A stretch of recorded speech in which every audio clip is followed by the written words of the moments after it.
Who is impressing you the most right now in the first? Can you call it first third of the season, Yeah, quarter of the first it's season? about to be the first quarter. To me, I'm honestly gonna go with Aaron Rodgers. He's been, I mean, for his age, and I think everybody has been like, oh, like he doesn't have the weapons around him, and all this and that. Like it's not going to be a good year for him. And I kind of fell into that little bit of that hype too. I really believed in Aaron Rodgers, but with all the reports coming out that him and like the coach were butting heads, Jordan Love is there. They didn't pick up many weapons. I kind of fell into that trap of like, shit, maybe he's going to have a bad season. But I think he's proven everyone wrong right now. He's playing. To me, right now, I think he's playing the best. And then I think the close second is Russell Wilson, just because he's putting up. I think he has like 14 touchdowns right now, coming into the fourth week of the NFL, which is like an unreal stat. But to me, I think Aaron Rodgers, he's to me right now he's the number one quarterback. But yeah, that's hard to argue, especially seeing that like his top receivers are just getting hurt, and he's still continuing to just sling it out there almost at will. Like he just does whatever he feels like doing, and it works. Yeah, you mentioned Russell. Russell had like 14 or 15 touchdowns. I saw in last week's game against Dallas, they said he broke the record for most touchdowns through the first 3 weeks of the year. So he's pretty unbelievable too. I think, I mean, he does have DK Metcalf, but I almost feel like he's carrying that entire team. When you see them play, it's like, I don't know if he's struggling to do it. It almost looks like he's just like willing them to win. Like they're not supposed to be winning, and somehow he's making it happen. And what I saw at the end of the game last week, that guy's got some nuts. Like I think it was third down and like one or two, and he just dropped back and threw a bomb to either Metcalf or Lockett. I think it was Metcalf at the end of the To win the game. game, that was Metcalf. Yeah. So I mean, that's all you have to do is just get a couple yards. Most teams would just try to run some sort of crosses underneath to just get that 1 yard so you can run out the clock more and kick a field goal. This guy's like, nah, I don't give a shit. I'm just bombing this all the way to the end zone, and it works. Like, Yeah, talk about fucking yeah, not giving a yeah, shit. yeah, for sure. That's why I mean he's definitely like my close second. And the thing with Russell Wilson, he's always snubbed, and I'm kind of snubbing him now too. But he's always snubbed in the MVP race. If you look at the Seahawks since the Legion of Boom days, their defense is not what it was, and it is not what it is anymore. And truth be told, he had an bad offensive line throughout all these years.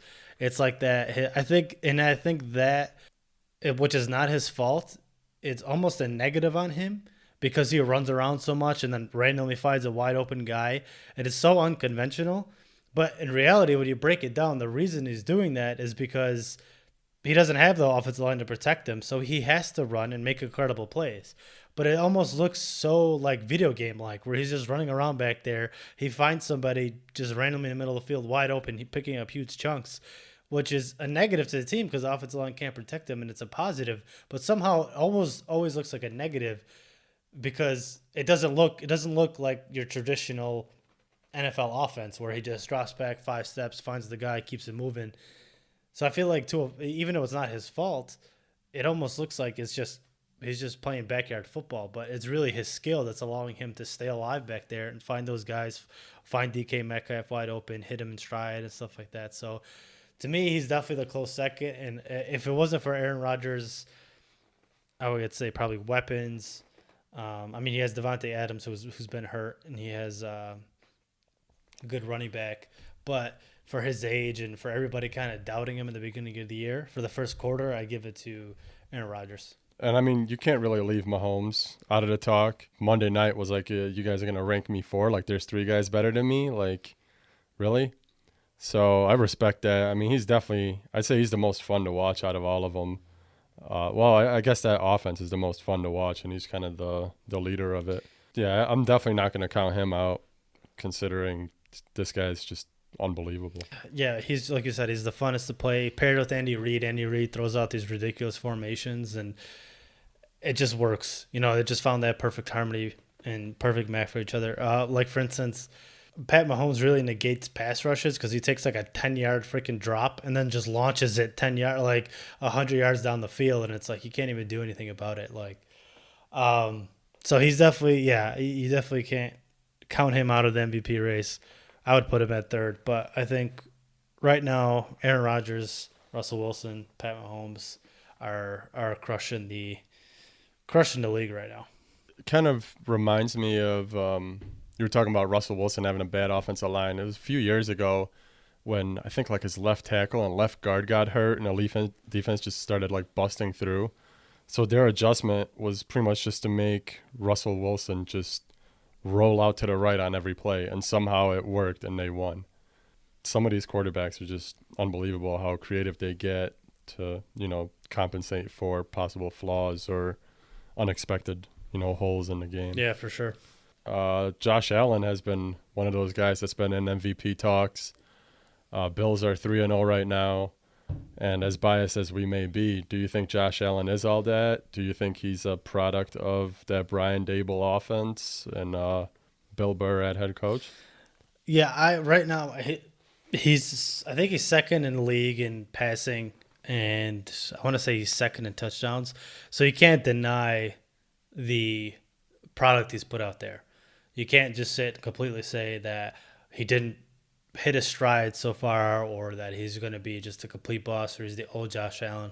Clearly, he's made changes in his mechanics, and the help of Stephon Diggs is clearly helping him get over that hump and hit his stride. When I watch him play, he is still really shaky in the pocket. So to me, right now, there's just a ton of blowouts. There's a ton of high-scoring games. It almost looks like the no preseason somehow affected defenses, or offenses are just at an all-time high right now, knowing how to attack defenses, good quarterback play in the league, and it's just working. But seeing these guys put up crazy numbers in the first 4 weeks is just kind of, it's different for sure. So I don't know how much of that is because the defenses aren't under their feet yet. How much of that is because there's not a lot of film on players yet because of no preseason. All that going in. You can't deny Josh Allen's product and stats, but to me right now, he hasn't really faced a good defense for you to look at it and be like, okay, he's definitely improved. He played the Jets, which we all know is just not good. They're not a good football team from their first player to their last. And played the Miami Dolphins, who coming in, everyone thought the pass defense was going to be a strength, but they're still a rebuilding team. They have no pass rush. They still have a lot to make up for. And then he played the Rams. Again, Rams are a good offensive team. They're middle of the pack defense. Outside of Jalen Ramsey and Aaron Donald, they don't really have much that you're scared about. And when you watch those games, it looks like he has a ton of protection, which credits the offensive line. The scheme is allowing these players to be wide open versus him throwing people open. But again, I haven't watched enough football to say that he's for sure turning the corner or that he's still the same old Josh Allen. From what I've seen, he's still pretty shaky in the pocket. And I feel like once he gets tested is when you'll know if he turned the corner or not. And as of right now, I don't think he's really been tested. I mean, looking ahead, they play the Raiders this week, which questionable. They do play the Titans, assuming the Titans can field a team the week after, and then the Chiefs. So I think the Titans and the Chiefs are going to give them a good test, but then they go back to the Jets again. Yeah, I mean, I do agree that you can't deny that this guy's been tearing up the league right now. I think watching him play, he's definitely put into situations where he can find the open guy, and that's all he has to do is just take what's given to him, find the open guy. I mean, Cole Beasley is getting open. When that's, and this guy's one of your best receivers, it's not off of talent alone. But at the same time, he's taking a lot of risks too. There are a lot of passes that could have been picked off that he just gets lucky that the defense sucks. I mean, Miami had a few passes that were right in their hands and they dropped them. And I mean, credit to Buffalo receivers too. They've been doing a great job. So not to take away from Josh Allen, I think it's a combination of both. I think he's definitely progressed since his first and second year. But I think at the same time, he's got the perfect pieces around him and the perfect offensive system for him to succeed. So I think this week he'll probably have another great week. But after that, the next two are going to be real tests to see if he's really all that or.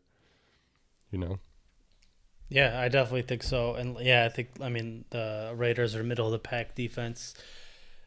And yeah, he really hasn't been tested that much, but he has left a lot of plays on the field. Like you said, some picks, some of those plays could have for sure been interceptions. He had, I think, 2 or 3 against Miami that were like definitely could have been interceptions. Like they just dropped the ball. It wasn't like whatever. He had that the actual only pick he threw was a really questionable call by the referee. So I don't know. It's Oh, interesting. right, last Yeah, week. against the Rams. So it's interesting to Yeah. see where it goes, where he goes throughout the season. Like right now, I don't know. He's definitely turning the corner. He's definitely better than he was last year, but it just almost feels like it's gonna come crashing down. But maybe that's just because of the past and what you've seen in the past, and maybe he definitely turned the corner. But he's playing good football right now. I don't think you can deny it, but it's all about consistency. So we'll see. Chicago's got a new man. Your boy, Big Dick Nick, took over and led to another Atlanta Falcons meltdown. And I mean, the next day, Nagy said Foles is the guy going forward. How long do you expect him to stay there? I think he's gonna stay there for the rest of the season, regardless of what happens with him, even if he completely shits his pants. Once you move on from Mitch Trubisky, you're number one pick for that 2017 draft. Once you move past that, unless Nick Foles is injured, I just don't see Mitch Trubisky coming back at all. I think that was their way of saying, okay, let's move forward. Like we're done with you. We gave you a chance, and you kept messing it up. So that's it. You're done. You're benched unless Nick Foles is injured or whatever. So I think Mitch time in Chicago is done. Yeah, because I think the coaches looked at his record and were like, okay, you're undefeated, but you're not actually fucking undefeated. Like, we could have lost easily these first 3 weeks if it wasn't for a meltdown by DeAndre Swift and a meltdown by the Falcons. That could have definitely lost that one, too. So, yeah, I think Mitch, I mean, even in that game, like, he wasn't playing brutally, like, bad. He wasn't throwing picks and shit. Like, he wasn't hitting the receivers where he was supposed to hit them. They're like, let's get Nick Foles in there. We're definitely going to lose this one and see what he can do. Nick Foles comes and plays well. Got lucky a little bit, but that happens in the NFL. And, yeah, I think he's done. I think he's out. I I wouldn't be surprised to see Nick Foles go through what he did in Jacksonville, I guess, quarterback wise, where he came back and just couldn't really do it, so Minshew took over. So I think he'll probably play for the next maybe 4 weeks, and if he can't produce the way he did last week, I think they'll give Trubisky kind of another shot almost, but just realizing that the season's kind of over, I think they'll probably just kind of throw him in there to finish it off. Yeah, I mean, the thing with Minshew and Foles last year is Minshew was actually putting together good games. So when it came to Nick Foles being the starter for them, it was still up in the air. I was like, dude, do we start the hot hand who's playing well, or do we go back to the guy we paid $88 million for because Tom Coughlin decided to overpay the shit out of him? So all that money invested to him, they're like, obviously they kind of forced the hand, and then Minshew played a bad game against the Texans, the bye week. They're like, all right, let's put Nick Foles in there. Let's see what we could do. He completely shit the bed, and they're like, all right, we just got to go back with Minshew because Foles was playing absolutely awful when he came in for the Jags. So for me, I see a little bit different because I see Minshew as like a promising rookie and like, hey, he played pretty well and maybe he shouldn't have lost his job versus Mitch Trubisky's had time and time over again to put together a good season, put together good games. He hasn't. Finally, Matt Nagy and Ryan Pace, the GM, were like, all right, that's it. We're going Foles and we're leaving that in the past. So to me, barring injury, I think Foles stays in as a starter. But I mean, when Foles came back in Jacksonville, how many games did he start? Just 3. 1 or 2? Yeah. 3? Yeah. Because I was gonna say he'll probably be in the same situation here in Chicago, just have a longer leash.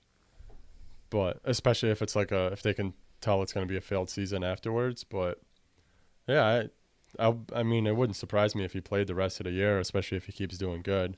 I just feel like he's the kind of quarterback that comes in and wins games rather than starts and consistently can win. Yeah, games. that's been his MO since he's been in the league. The guy, other than that 1 year in Philly with the Chip Kelly offense, he always comes in. He's always prepared as the backup. He always gives you a spark, and he can win you a few games. He's like that typical perfect backup QB.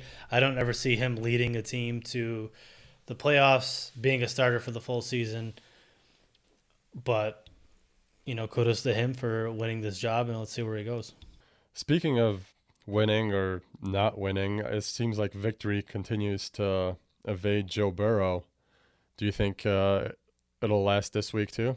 It could be more fitting that he tied with the Philadelphia Eagles just to beat the Jacksonville Jaguars for his first NFL victory. I can't tell you, as a Jags fan, how many times I've seen something like that where it's like, oh, Ryan Fitzpatrick, hasn't beat the Jaguars since 1915, and then he beats them. I can't tell you how many rookies get their first win against us, how many kickers get their first gaming win against us, how many corners get their first pick six against the Jaguars.